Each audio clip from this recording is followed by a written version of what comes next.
Assalamualaikum warahmatullahi wabarakatuh.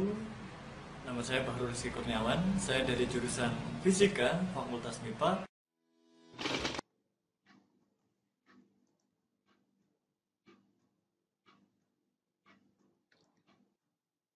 Selamat datang di mata kuliah Kewirausahaan Berbasis Sains. Saya ucapkan selamat bergabung kepada seluruh mahasiswa yang telah mengambil mata kuliah ini. Perkenalkan, saya Bahrul Rizky Kurniawan, dosen yang akan mengampu mata kuliah ini selama 1 semester. Silakan Anda subscribe channel YouTube saya karena materi pada perkuliahan ini dapat Anda akses melalui channel YouTube saya. Anda juga boleh like, share agar video ini bermanfaat untuk orang yang lebih banyak. Baiklah, sebelum kita mulai perkuliahan pada hari ini, kita awali dengan berdoa. Silakan berdoa sesuai agama dan kepercayaan masing-masing. Berdoa dipersilakan. Selesai. Pada video kali ini kita akan berdiskusi tentang pasar dan pemasaran. Materi diskusi ini akan disajikan oleh kelompok 6. Assalamualaikum warahmatullahi wabarakatuh. Perkenalkan, nama saya Dimas Yudhistira Febriananta dari kelas offering AM jurusan Fisika. Asal daerah saya adalah Malang atau lebih tepatnya Dampit. Asal SMA saya adalah SMAN Negeri 1 Duren. Assalamualaikum warahmatullahi wabarakatuh. Perkenalkan, nama saya Dimas Wirdo Zakaria dari offering AM jurusan Fisika. Asal saya dari Tulungagung. Asal sekolah dari SMA 1 Bolangu. Assalamualaikum warahmatullahi wabarakatuh. Perkenalkan, nama saya Nabila Dewi Saida. Saya dari Kalimantan Selatan, dari SMA 2 Banjarbaru, dan saya dari offering IM. Sekarang marilah kita ikuti materi diskusi dari kelompok 6. Kepada kelompok 6, dipersilakan.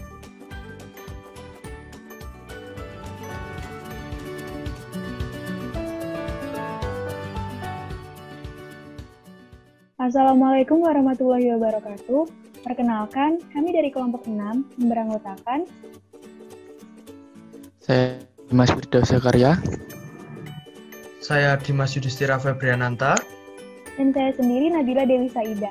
Pada kesempatan kali ini, kami akan mempresentasikan hasil diskusi dari kelompok kami yang berjudul Pasar dan Pemasaran. Pasar dan pemasaran memiliki 6 pembahasan. Yang pertama, definisi pemasaran. Kedua, tugas, fungsi, dan orientasi pemasaran. 3. Sasaran dan strategi pemasaran. 4. Segmentasi, target, dan posisi pasar. 5. Bauran pemasaran. 6. Menentukan nilai pemasaran. Baik, yang pertama, ada definisi pemasaran yang akan dibacakan oleh Dimas Firdaus.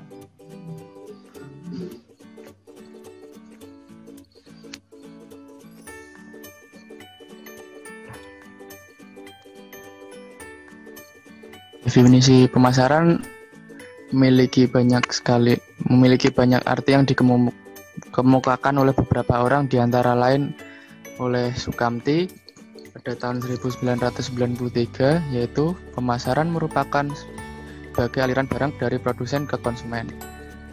Dari Sukoco 1991 didefinisikan sebagai sistem keseluruhan dari kegiatan usaha yang ditunjukkan untuk merencanakan, menentukan harga, mempromosikan, dan mendistribusikan barang atau jasa. Dari Swasta 1996 bisa juga diartikan usaha untuk memuaskan pembeli dan penjual.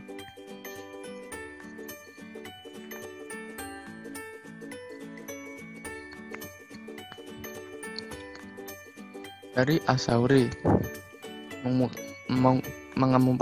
mengemukakan bahwa pemasaran adalah kegiatan manusia yang diarahkan untuk memenuhi kebutuhan dan keinginan melalui proses pertukaran.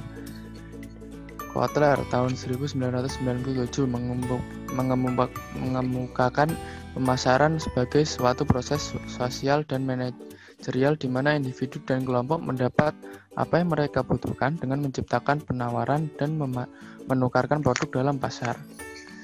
Menurut Giti Sudarmo, mengemukakan konsep pemasaran adalah konsep berorientasi pada persaingan dalam melayani konsumen.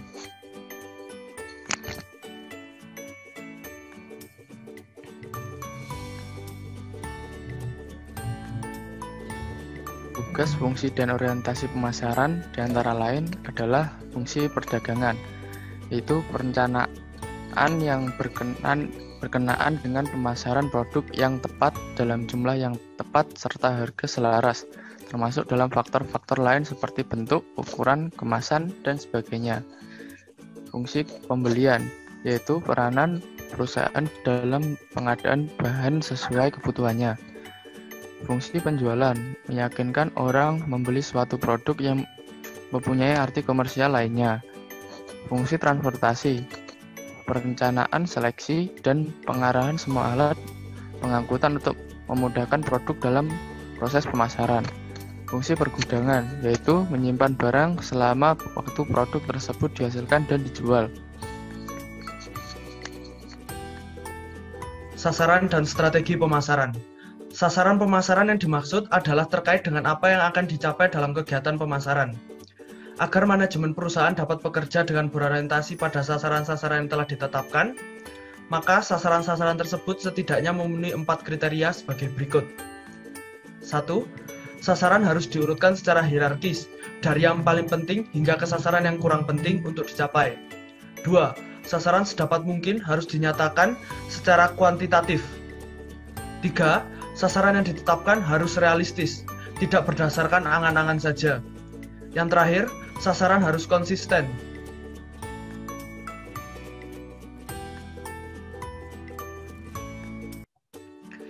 Sasaran pemasaran, sebagaimana yang telah dikemukakan, menunjukkan apa yang ingin dicapai perusahaan dalam hal pemasaran produknya. Sedangkan, untuk mencapainya, dibutuhkan rencana yang disebut strategi pemasaran. Michael Porter dalam Kotler 1997 telah merangkumnya menjadi 3 jenis umum yang memberikan awal yang baik untuk pemikiran strategis, yaitu yang pertama, keunggulan biaya secara keseluruhan. Perusahaan berupaya untuk mencapai biaya produksi dan distribusi yang terendah, sehingga harga yang ditawarkan kepada konsumen lebih rendah dibanding pesaing dan memperoleh pangsa pasar yang besar. Kedua, diferensiasi. Upaya yang dilakukan oleh perusahaan untuk memberikan pelayanan yang terbaik kepada konsumen yang dinilai penting oleh sebagian besar pasar. Perusahaan harus menjadi yang terbaik dalam hal kualitas, pelayanan, gaya teknologi, dan sebagainya, atau memiliki kekuatan yang memberikan keunggulan kompetitif dalam satu atau lebih manfaat. Yang ketiga, fokus. Upaya perusahaan untuk memfokuskan diri pada satu atau lebih segmen pasar yang sempit daripada mengejar pasar yang lebih besar. Perusahaan harus mengambil kebutuhan segmen pasarnya dan berusaha mencapai keunggulan biaya atau diferensiasi lainnya dalam segmen pasar yang menjadi sasarannya. Poin selanjutnya, segmentasi, target, dan posisi pasar. Di pasar terdapat banyak konsumen yang berbeda-beda dalam banyak hal. Tidak semua konsumen dapat kita jangkau dan penuhi kebutuhan serta keinginannya. Itulah sebabnya dibutuhkan adanya segmentasi pasar yang menurut swasta 1996 diartikan sebagai kegiatan membagi-bagi pasar yang bersifat heterogen dari suatu produk ke dalam satuan pasar, segmen pasar yang bersifat homogen. Segmentasi utama pasar konsumen dapat dibagi menjadi 4. Yang pertama, segmentasi geografis yang dapat dikelompokkan menjadi segmen wilayah, di mana wilayah produk akan dijual, dan segmen daerah, apakah kita akan memasarkannya di pedesaan atau perkotaan.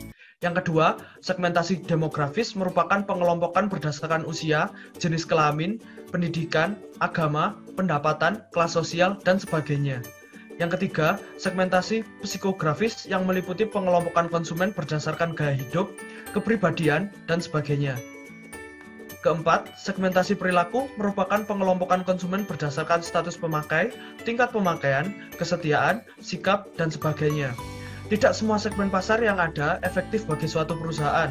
Segmen pasar yang baik setidaknya memiliki ciri dapat diukur derajat atau kemampuan membelinya, perusahaan mampu untuk mencapainya, jumlahnya cukup besar, dan tentunya menguntungkan bagi perusahaan. Setelah menentukan segmen pasar yang diinginkan, selanjutnya perlu ditetapkan berapa banyak dan segmen mana yang akan dibidik sebagai target perusahaan. Dalam menggarap target pasar, terhadap 5 pola yang dipilih, yaitu yang pertama, konsentrasi segmen tunggal. Perusahaan hanya memiliki satu segmen saja. Kedua, spesialisasi selektif. Perusahaan hanya memiliki sejumlah segmen yang menarik secara objektif. Ketiga, spesialisasi produk. Perusahaan hanya berkonsentrasi menghasilkan produk tertentu untuk segmen tertentu. Keempat, spesialisasi pasar. Perusahaan berkonsentrasi memenuhi banyak kebutuhan untuk pasar tertentu. Yang terakhir, cakupan seluruh pasar. Perusahaan melayani semua kebutuhan pada seluruh kelompok pelanggan. Strategi pemasaran harus disesuaikan dengan posisi perusahaan dalam persaingan. Apakah memimpin, menantang, mengikuti, atau hanya mengambil sebagian kecil dari pasar. Macam-macam cakupan pasar. Yang pertama, perusahaan pemimpin pasar, market leader. Pemimpin pasar biasanya memiliki pangsa pasar yang besar dan posisi ini dapat dipertahankan dengan cara 1. Mempertahankan jumlah pasarnya melalui upaya memperpanjang lini produknya, menambah lini produk, dan diversifikasi produk. Kedua, meningkatkan pangsa pasar yang dimiliki melalui upaya memperoleh konsumen baru, mendapatkan kegunaan baru dari produk yang bersangkutan, dan meningkatkan frekuensi penggunaan dari produk yang bersangkutan. Yang terakhir, mempertahankan pangsa pasar yang ada saat ini.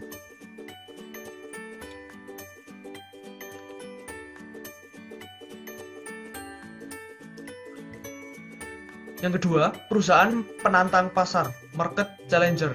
Perusahaan yang tergolong penantang pasar adalah perusahaan yang memutuskan untuk melakukan konfrontasi langsung dengan pemimpin pasar dan lainnya dalam upaya untuk meningkatkan pangsa pasarnya.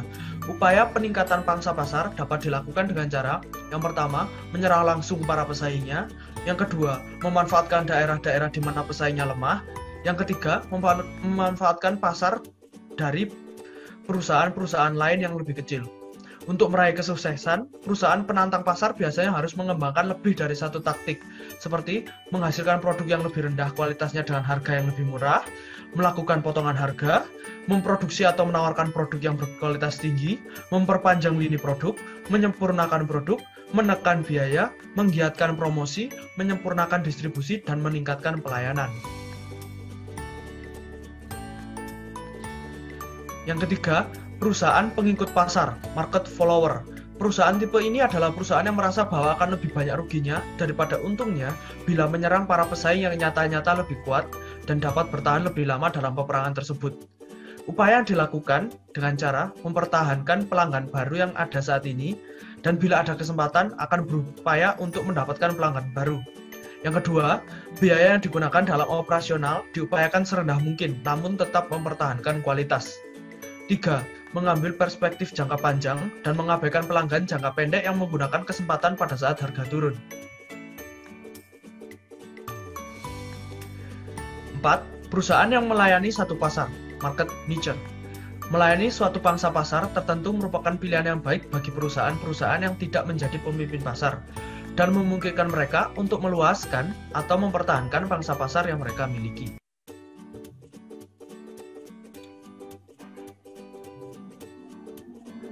Kemudian ada pembauran pemasaran. Pembauran pemasaran merupakan suatu perangkat yang mampu memberikan kepuasan kepada konsumen dengan cara menggabungkan beberapa elemen di dalam bauran pemasaran itu sendiri yang dilakukan secara terpadu. Pembauran pemasaran memiliki beberapa elemen yang digunakan untuk mencapai tujuan pemasaran. Pembauran pemasaran awal mulanya memiliki 4 elemen disebut 4P. Kemudian dikembangkan menjadi 7P. Berikut 7 elemen yang sudah dikembangkan. Yang pertama ada product, price, place, people, promotion, physical evidence, dan proses.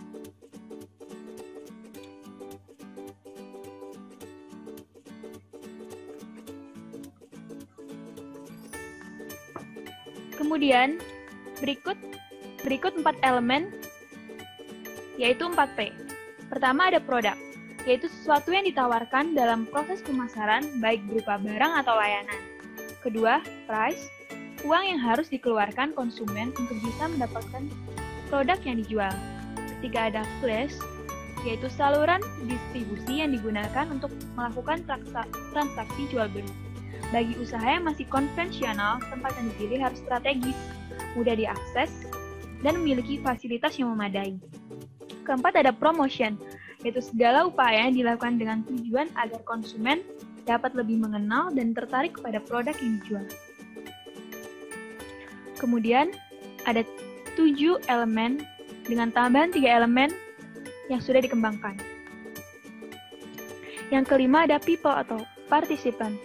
Semua orang yang terlibat dalam proses bisnis atau pemasaran Anda.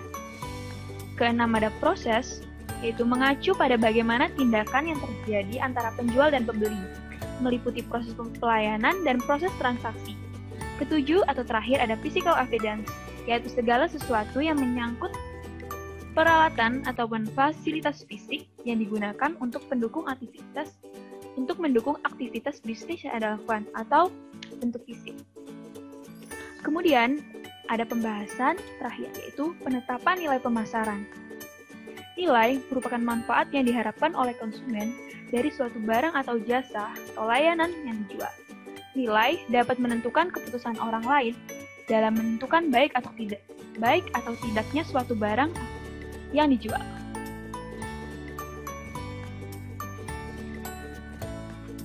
Untuk mencapai nilai pemasaran, kalian harus memperhatikan 4 tahap berikut. Yang pertama ada memahami pelanggan. Anda harus dapat memahami dan memenuhi kebutuhan konsumen, serta memahami apa yang mereka anggap berharga. 2. Temukan peluang. Anda harus mengetahui kebutuhan atau keinginan yang ada di pasar yang tidak terpenuhi, dan bahwa Anda atau perusahaan memiliki kemampuan untuk melakukannya. 3. Berinovasi. Menyelesaikan kebutuhan dan masalah pelanggan dengan cara benar-benar baru dan berbeda, dengan mengeluarkan ide baru. 4. Ada diferensiasinya. Ini menyiratkan bahwa Anda mengetahui apa yang dilakukan pesaing dan bagaimana bersaing dengan produk lain di pasar. Kemudian, berikut ada 3 daftar pustaka. Baik, itu saja presentasi dari kelompok kami. Terima kasih perhatiannya. Salah hilaf mohon maaf. Wassalamualaikum warahmatullahi wabarakatuh. Terima kasih. Terima kasih kepada kelompok penyaji yang telah menyajikan materi diskusi pada video kali ini. Selanjutnya, bagi peserta diskusi, Anda dapat mengajukan pertanyaan kepada kelompok penyaji melalui WhatsApp grup mata kuliah ini. Silakan Anda ajukan pertanyaan terkait materi yang telah disampaikan oleh kelompok penyaji. Anda dapat mengajukannya mulai sekarang. Pertanyaan yang telah diajukan selanjutnya akan ditampung terlebih dahulu untuk kemudian dijawab oleh kelompok penyaji pada saat perkuliahan berlangsung. Saya rasa cukup untuk video kali ini. Saya akhiri, semoga bermanfaat. Wassalamualaikum warahmatullahi wabarakatuh.